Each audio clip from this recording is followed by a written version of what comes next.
చాణక్యుడు అంటే మనకి వెంటనే గుర్తొచ్చే పేర్లు చంద్రగుప్త మౌర్యుడు, మౌర్య సామ్రాజ్యం, అర్థశాస్త్రం, రాజనీతి.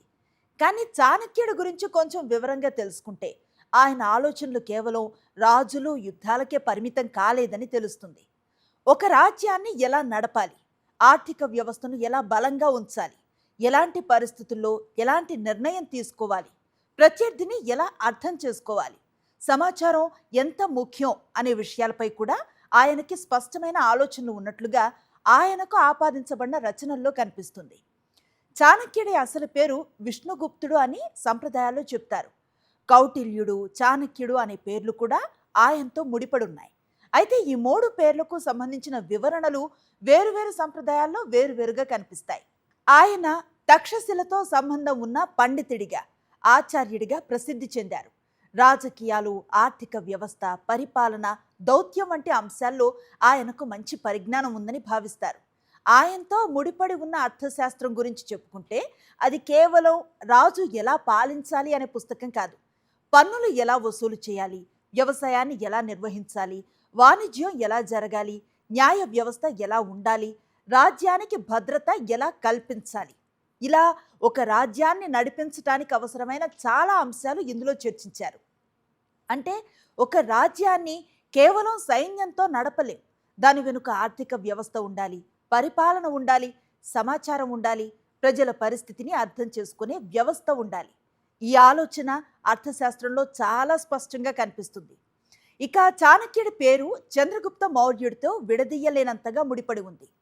చంద్రగుప్తుడు యువకుడిగా ఉన్న సమయంలో చాణక్యుడితో పరిచయం ఏర్పడిందని, అతడికి రాజకీయం, వ్యూహాత్మక శిక్షణ ఇవ్వటంలో చాణక్యుడు కీలక పాత్రను పోషించారని తర్వాతి సంప్రదాయాలు చెప్తాయి.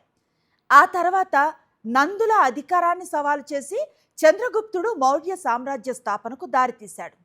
ఈ పరిణామంలో చాణక్యుడి పాత్ర ఎంతవరకు ఉందనే విషయంలో చరిత్రకారుల మధ్య చర్చ ఉన్నప్పటికీ మౌర్యుల ప్రారంభ దశలో ఆయన పేరు బలంగా ముడిపడి ఉంది. చాణక్యుడి జీవితానికి సంబంధించిన ప్రసిద్ధ కథల్లో ధననందుడి ఆస్థానంలో జరిగిన అవమాన ఘట్టం ఒకటి. కథనం ప్రకారం ధననందుడి ఆస్థానానికి వెళ్ళిన చాణక్యుడు అక్కడ అవమానానికి గురయ్యాడట. ఆ తర్వాత నందవంశాన్ని తొలగించాలనే సంకల్పం చేశాడని కథలు చెప్తాయి. ఈ సంఘటనకి సంబంధించిన వివరాలు తర్వాతి గ్రంథాల్లో ఒక్కో చోట ఒక్కోలా కనిపిస్తాయి. కాబట్టి దీన్ని ఖచ్చితంగా జరిగిన చారిత్రక సంఘటనగా చెప్పటం కంటే చాణక్యుడి జీవితంలో ముడిపడిన ప్రసిద్ధ సంప్రదాయ కథగా చూడటం సరైనది. అయితే ఈ కథలో ఆసక్తికరమైన విషయం ఏంటంటే, ఒక వ్యక్తిగత అవమానం తర్వాత చాణక్యుడు వెంటనే ఏదో చేయటానికి ప్రయత్నించకుండా చాలా పెద్ద రాజకీయ మార్పు కోసం పనిచేశాడు అనే రూపం ఇందులో కనిపిస్తుంది. అదేవిధంగా చంద్రగుప్తుడికి సంబంధించిన మరో ప్రసిద్ధ కథ పాయసం గురించి. నందుల రాజధానిపై నేరుగా దాడి చేసి ఓడిపోయిన తర్వాత ఒక తల్లి తన పిల్లవాడికి పాయసం పెడుతూ అంచుల నుంచి తినమని చెప్పిందిట. మధ్యలో ఉన్న వేడి పాయసాన్ని నేరుగా తినకుండా అంచుల నుంచి తింటూ చివరికి మధ్యలోకి చేరుకోవాలన్న ఆ ఆలోచనను చాణక్యుడు వ్యూహంగా తీసుకున్నాడని కథనం. ఇది కూడా చారిత్రకంగా నిర్ధారించబడిన సంఘటన కాదు, కానీ ఈ కథలోని వ్యూహం చాలా సులభంగా అర్థమవుతుంది. ఎదుటి వ్యక్తి లేదా సంస్థ చాలా బలంగా ఉన్నప్పుడు నేరుగా దాని బలమైన ప్రాంతాన్ని ఢీకొట్టాల్సిన అవసరం ఉండదు. దానికి చుట్టూ ఉన్న పరిస్థితులను ముందుగా అర్థం చేసుకొని మనకి అనుకూలంగా ఉన్న చోట నుంచి మొదలు పెట్టచ్చు. ఇలాంటి ఆలోచన ఇప్పటి వ్యాపారంలో కూడా కనిపిస్తుంది. ఒక పెద్ద కంపెనీతో పోటీ పడుతున్న చిన్న సంస్థ అదే పని చేయాలని ప్రయత్నిస్తే దానికి ఉన్న వనరులతో పోటీ పట్టడం కష్టం. కానీ ఆ పెద్ద సంస్థ పట్టించుకొని ఒక చిన్న విభాగాన్ని గుర్తించి దానిలో మంచి సేవలు అందిస్తే పరిస్థితి మారచ్చు. ఉద్యోగంలో కూడా అంతే. అందరూ ఒకే నైపుణ్యం కోసం పోటీ పడుతున్నప్పుడు మనకంటూ ఒక ప్రత్యేకమైన నైపుణ్యం ఉంటే మన స్థానం కొంచెం భిన్నంగా ఉంటుంది. ఇది చాణక్యుడి కాలం నుంచి నేరుగా తీసుకున్న నియమం కాదు, కానీ పరిస్థితిని చూసి వ్యూహాన్ని మార్చుకోవటం అనే ఆలోచన మాత్రం అప్పుడు ఉంది, ఇప్పుడు కనిపిస్తుంది. చాణక్యుడి ఆలోచనల్లో సమాచారానికి కూడా చాలా ప్రాధాన్యత కనిపిస్తుంది. ఒక రాజు తన రాజ్యంలో ఏం జరుగుతుందో తెలుసుకోవాలి. శత్రువు పరిస్థితి ఏంటి, మిత్రుడి పరిస్థితి ఏంటి, ప్రజలు ఎలా ఉన్నారు, ఆర్థిక పరిస్థితి ఎలా ఉంది, ఇవన్నీ తెలుసుకున్న తర్వాతే నిర్ణయం తీసుకోవాలి. ఇప్పుడు మన దగ్గర రాజ్యాలు, గూఢాచార వ్యవస్థలు అనే స్థాయిలో పరిస్థితి ఉండకపోయినా నిర్ణయం తీసుకునే ముందు సమాచారం తెలుసుకోవటం మాత్రం చాలా సాధారణమైన అవసరం. ఉద్యోగం మార్చుకోవాలన్నా, వ్యాపారాన్ని ప్రారంభించాలన్నా, పెట్టుబడి పెట్టాలన్నా ముందుగా ఆ విషయం గురించి తెలుసుకోవటం ఎంత ముఖ్యమో మనకు తెలుసు. చాణక్యుడి ఆలోచనల్లో ఆర్థిక వ్యవస్థకు ఉన్న ప్రాధాన్యత కూడా గమనించాలి. రాజ్యానికి ఆదాయం ఎక్కడి నుంచి వస్తుంది, పన్నులు ఎలా వసూలు చేయాలి, వ్యవసాయం ఎలా కొనసాగాలి, వ్యాపారం ఎలా అభివృద్ధి చెందాలి, ఇలాంటి విషయాల గురించి అర్థశాస్త్రంలో చాలా వివరంగా చర్చించారు. ఒక రాజ్యం ఎంత పెద్దదైనా దాని ఆర్థిక వ్యవస్థ బలహీనంగా ఉంటే ఎక్కువ కాలం నిలబడదు అనేది ఆ ఆలోచనల్లో కనిపిస్తుంది. ఈరోజు ఒక సంస్థను తీసుకున్నా ఇదే విషయం కనిపిస్తుంది. మంచి ఉద్యోగులు ఉండటం మాత్రమే సరిపోదు. ఆదాయం ఉండాలి, ఖర్చులను నిర్వహించాలి, మార్కెట్ పరిస్థితిని అర్థం చేసుకోవాలి. లేకపోతే మంచి ఆలోచన ఉన్న సంస్థ కూడా నిలబడటం కష్టం. చాణక్యుడి రచనల్లో మనుషుల స్వభావంపై కూడా చాలా పరిశీలన కనిపిస్తుంది. ఎవరిని ఎంతవరకు నమ్మాలి, ఎవరి ప్రయోజనం ఏంటి, ఎవరితో ఏ విషయాన్ని పంచుకోవాలి, ఒక వ్యక్తి పరిస్థితిని బట్టి ఎలా మారచ్చు, ఇలాంటి విషయాల్ని ఆయన చాలా ప్రాక్టికల్గా చూసినట్లు తెలుస్తుంది. ఇది ఈరోజు మన వ్యక్తిగత జీవితంలో కూడా కనిపించే విషయమే. సోషల్ మీడియాలో మన జీవితానికి సంబంధించిన ప్రతి విషయాన్ని అందరికీ చెప్పాల్సిన అవసరం లేదు. మన గురించి ఎక్కువ సమాచారం బయటకు వెళ్ళటం వల్ల కొన్ని సందర్భాల్లో మనకే ఇబ్బంది రావచ్చు.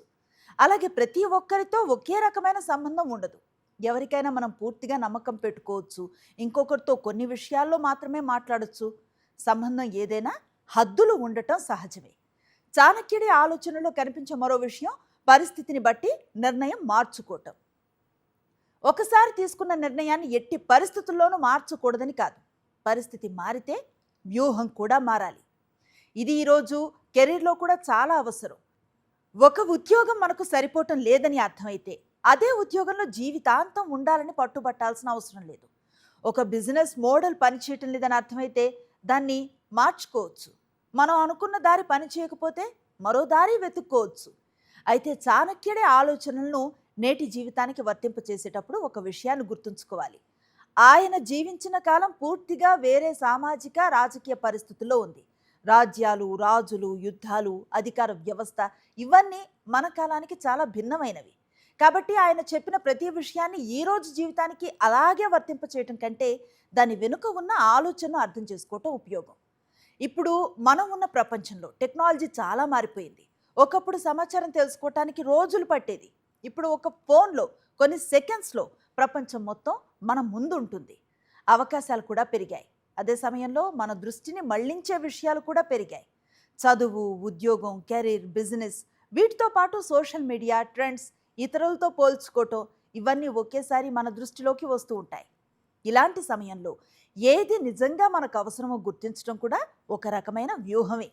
ఎవరో ఏదో చేస్తున్నారు కాబట్టి మనం కూడా అదే చేయాల్సిన అవసరం లేదు.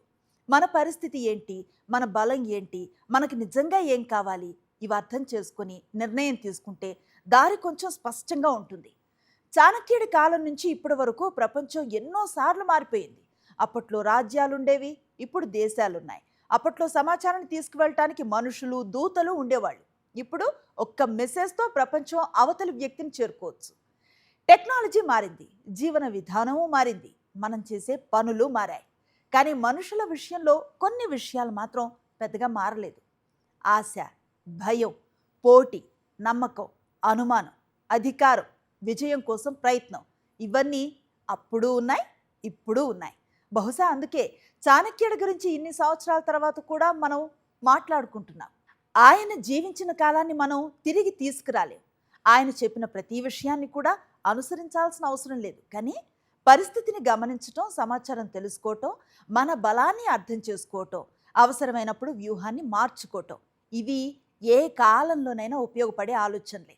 అందుకే చాణక్యుడు మనకు కేవలం చరిత్రతో కనిపించే ఒక పేరు కాదు, ఒక వ్యక్తి, ఒక రాజ్యం, ఒక వ్యవస్థ.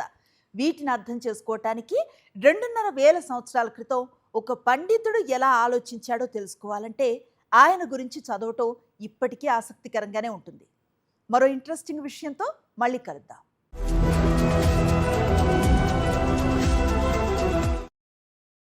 మరిన్ని అప్డేట్స్ కోసం ఛానల్ను సబ్స్క్రైబ్ చేయండి. నోటిఫికేషన్స్ కోసం బెల్ ఐకాన్ పై క్లిక్ చేయండి.